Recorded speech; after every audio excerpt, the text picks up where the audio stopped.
नमस्कार। आपका स्वागत है मेरे YouTube चैनल वीजे थिंक इक्विटी पर। फ्रेंड्स, आज का टॉपिक है आईटी सेक्टर की company happiest minds. Happiest minds के अंदर कुछ लोगों का मानना है वो फंस गए हैं। इतनी ऊपर जाने के बाद जो नीचे गिरावट आई है, और यहाँ पर बहुत लोगों को हैप्पीएस्ट माइंड को आईपीओ के बाद लेने में बड़ा फ़ायदा भी हुआ है। अब सवाल ये आ रहा है कि हैप्पीएस्ट माइंड के शेयर में करें क्या। दरअसल हैप्पीएस्ट माइंड एक स्मॉल कैप कंपनी है आईटी सेक्टर की, लेकिन उस कंपनी की क्वालिटी बड़ी शानदार है। कंपनी का जो मैनेजमेंट है, कंपनी के जो फाउंडर हैं अशोक सूता साहब, वो बड़े एक्सपीरियंस पर्सन हैं। मतलब वो विप्रो में भी काम कर चुके हैं। वो जो आईटी सेक्टर की कंपनी में उनको बहुत अच्छा अनुभव है। तो जो सूता साहब है, पूरी कंपनी उनके आसपास चलती है। देखा जाए तो सूता साहब का जो एक्सपीरियंस है वो कंपनी के लिए बहुत काम आया है। और कंपनी जो है आईटी सेक्टर में लगभग सारे ही जो काम हैं वो करती है।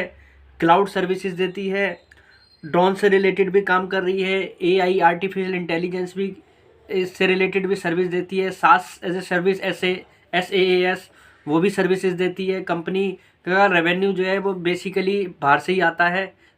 मैं टोटल रेवेन्यू का 70% तो शायद अमेरिका से ही आता है। कंपनी की को वैल्यूएशंस जो मिलते हैं उसको लेकर लोग बाग बड़े चिंतित हैं।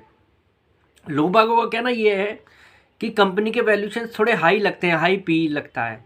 तो कंपनी को ये वैल्यूएशंस मिलने का भी एक कारण है, और जो कि सॉलिड कारण है। वो आप इस वीडियो को देखते रहिएगा, उसमें आपको पता लगेगा। इस कंपनी को हाई पी मिलने का कारण ये है कि कंपनी की जो ग्रोथ है वो अच्छी है। मतलब वो और कंपनियों के मुकाबले ज़्यादा है। कंपनी का जो प्रॉफिट है वो भी अच्छा आता है। वैसे तो अगर आप इसको टीसीएस वगैरह जो इंडस्ट्री के लीडर हैं उनसे अगर कंपैरिजन करें तो उस हिसाब से आपको बहुत महंगा दिखाई देगा। पर यहाँ पर चीज़ सत्य ये भी है कि कंपनी के अंदर क्वालिटी होने के कारण और ग्रोथ होने के कारण इसको जो है यहाँ पर पी बहुत ज़्यादा मिल रहा है और पी भी बहुत ज़्यादा मिल रहा है। अब कंपनी के शेयर में गिरावट जो आई है उसका क्या कारण है, वो भी बड़ा अच्छा सवाल है। अब वो गिरावट का कारण यहाँ पर सीधा सीधा ये दिखाई दे रहा है कि जो रिसेशन की बात हो रही है। देखिए, कंपनी की सेल्स में किसी भी क्वार्टर में अभी कोई ऐसा डाउन नहीं आया जिससे ये पता लगे कि वो यहाँ पर गिरावट आ रही है। कंपनी के जो क्लाइंट हैं वो टॉप 500 फॉर्चून जो क्लाइंट हैं उनमें काफ़ी क्लाइंट उनके पास है। तो कंपनी के पास काम की तो कमी नहीं है, ना ऑर्डर की कमी है। पर यहाँ पर ये जरूर दिख रहा है कि कंपनी को प्रॉफिट पे ग्रोथ लाना वो थोड़ा सा मुश्किल दिखाई दे रहा है। यहाँ पर चिंता कंपनी के सेल्स में नहीं है, प्रॉफिट में है कि प्रॉफिट यहाँ से ज़्यादा ना आए। तो उसके कारण मार्केट ने उसकी वैल्यू को थोड़ा एडजस्ट भी किया है। अब अगर देखा जाए यहाँ से आईटी सेक्टर के लिए खबरें अगर अच्छी आ जाएं तो हैप्पीएस्ट माइंड का शेयर जो है दोबारा रिकवर कर जाएगा। इसके अंदर बैट मतलब आप अगर लगा भी रखी है तो आप उसे होल्ड कर सकते हैं। पर अगर यहाँ पर जैसे इसके अंदर अगर कोई भी यहाँ पर जो है आईटी सेक्टर के अंदर पैनिक बनता है या थोड़ा सा डाउन जाता है मार्केट जो है ओवरऑल सेक्टर के लिए, तो हैप्पीएस्ट माइंड की वैल्यूएशन करेक्ट होने के चांस हैं। जिसके कारण अगर उसका ईपीएस हम प्राइस टू बुक देखें तो वो उसके हिसाब से ये जो है लगभग 550 रुपये तक भी नीचे जा सकता है।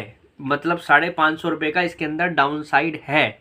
वो भी है वर्स्ट कंडीशन में, ऐसा नहीं है कि वो शेयर मतलब नॉर्मल कंडीशन में भी टूट जाएगा। अगर कंपनी के लिए आगे वर्स्ट कंडीशंस अगर दिखाई दे रही हैं, और नहीं तो अगर नॉर्मल वैल्यूएशंस के हिसाब से देखें तो 750 रुपये के आसपास भी हैप्पीएस्ट माइंड का शेयर आ सकता है, जो उसकी वैल्यूएशन इस समय है। और अगर हम हायर साइड पर देखें तो कंपनी की जो इस समय वैल्यूएशन है वो 1250 रुपये तक दिखाई देता है कि शेयर जो है अगले 6-7 महीनों में 1250 रुपये तक ये साल भर में आ सकता है। साल भर के व्यू के हिसाब से अगर ले रहे हैं तो 1250 तक शेयर दिखाई देता है वैल्यूएशन के हिसाब से। बस यहाँ पर कंडीशन कंपनी के लिए चिंता एक ही है कि कंपनी जो है ग्रोथ पर ग्रोथ इस ऐसे कंडीशन में कैसे लाएगी, क्योंकि चैलेंजिंग कंडीशन है ये आईटी सेक्टर के लिए। दूसरा, कंपनी के अंदर 2-3 चीज़ ऐसी हैं कि वो बस कंपनी के लिए थोड़ा सा नेगेटिव जाती हैं, थोड़ा सा, वो भी ज़्यादा नहीं है। एक तो कंपनी ने अभी रिसेंटली एनसीडी भी जारी कर रही है कंपनी जो है, जिसके अप्रूवल उनको कल ही मिला है। उसमें वो 125 करोड़ रुपए का फर्दर लोन ले रहे हैं कंपनी के ऊपर। एनसीडी पे उनको ब्याज भी देना पड़ता है जो है हर महीने। दूसरा यहाँ पर कंपनी के साथ एक ये चीज़ नेगेटिव है कि पूरी कंपनी सूता साहब के ऊपर चलती है, मतलब उनके बाद कौन आएगा, कंपनी को कैसे संभालेगा, ये भी चीज़ समय से पता लगनी ज़रूरी है, क्योंकि सूता साहब की लीडरशिप में तो कोई डाउट नहीं है, उन्होंने हमेशा वैल्यू क्रिएट करके दी है, एक्सपीरियंस उनका बोलता है। ठीक है। और तीसरी बात यहाँ पर ये भी है कि कंपनी के ऊपर डेट तो है शुरू से पहले भी है, मतलब ज़्यादा नहीं है बेशक, पर 0.25-0.26 का डेप्ट इक्विटी रेशो उसका अब भी है। और दूसरा छोटे साइज़ की कंपनी है, जो चौथा जो है कंपनी जो है छोटे साइज़ की कंपनी है।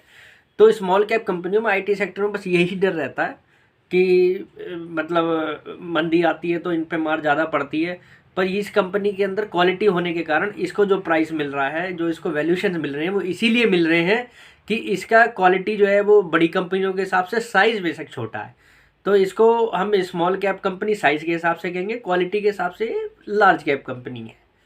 तो कुल मिलाकर ये आप हैप्पीएस्ट माइंड के शेयर को आप भी रिसर्च कीजिए, और अगर शेयर को लेने का मन है तो मैंने आपको लेवल्स भी बताए हैं कि नीचे वर्स्ट कंडीशन में 550 के आसपास जा सकता है, और हायर साइड में अभी 1250 का इसका रेट दिखाई देता है साल भर के अंदर। तो आप इस तरीके से शेयर को ले सकते हैं, और जिन्होंने लॉन्ग टर्म के लिए लिया है वो जो है वो भी शेयर में बने रहें। कंपनी वैल्यूशन के हिसाब से भी थोड़ी सी एक्सपेंसिव है, पर कंपनी क्वालिटी के हिसाब से बिल्कुल भी एक्सपेंसिव नहीं है। इस रेट में जो इस आपको मैनेजमेंट मिल रहा है, वो मैनेजमेंट में तो कोई डाउट नहीं है।